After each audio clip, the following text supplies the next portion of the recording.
solemn, giving us a tiny bit of privacy. A grin tipped the corners of his mouth, and he pulled his lip between his teeth as he shrugged. Until I know how you taste and feel. Steph moved toward me, and my breath hitched in my throat. He stopped with his lips barely inches from mine, and my cheeks warmed under the attention of his eyes roving over my face.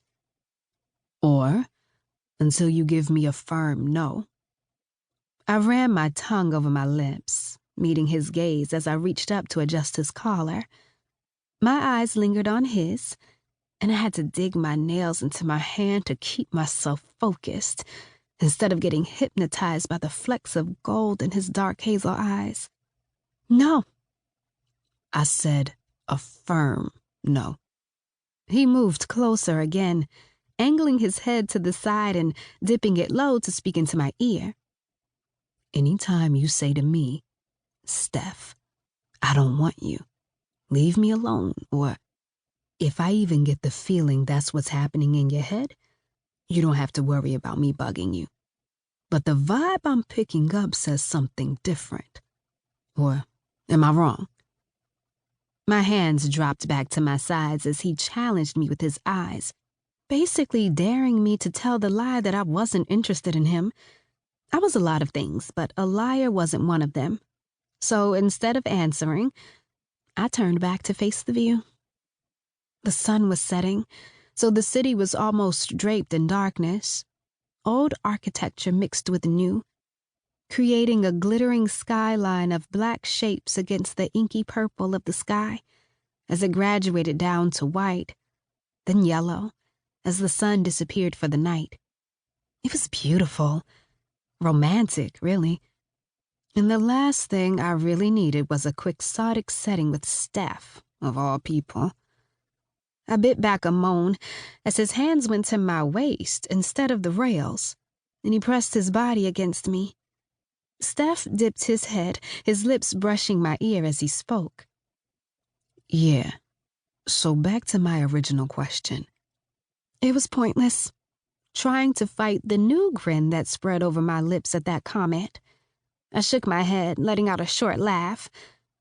How did you even find me up here? He released his hold on my waist and stepped away from me, putting his back against the balcony rail to look me in the face. Social media, baby. Some little model nigga posted a picture of the two of you on Instagram, talking about this little party y'all are having. I rolled my eyes. We aren't having anything. This is Blake's party for the people on the show and the producing staff since we're shooting the finale tomorrow. Steph smirked. That's not how your boy made it look on the net. That's what happens when you deal with those little baby-faced dudes. I let out a heavy sigh. I did like them young. Not land my ass in jail young because I was way too fine for incarceration, but young.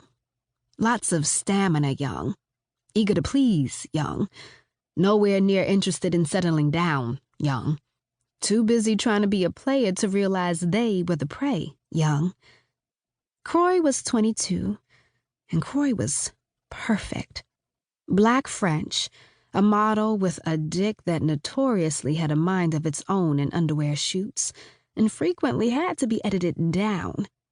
Too much of a distraction, and a propensity towards saying nasty things in his native language while using that unruly dick on me. I first met Croy last year on a magazine shoot in Paris. Now we were back in the same space because I was one of the guest judges on the finale of this reality show, model search bullshit, and I had to pretend I barely knew him.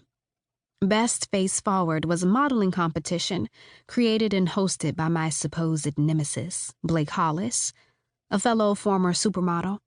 Since she wasn't actually my enemy, as had been the story since we were in our 20s, 15 years ago, I would support that girl through anything, even this silly, scripted competition show. Croy wasn't going to win no matter how well he performed tomorrow, but because of his dynamic presence on the show, he was about to blow up. He was already blowing up, and in high demand, professionally and personally.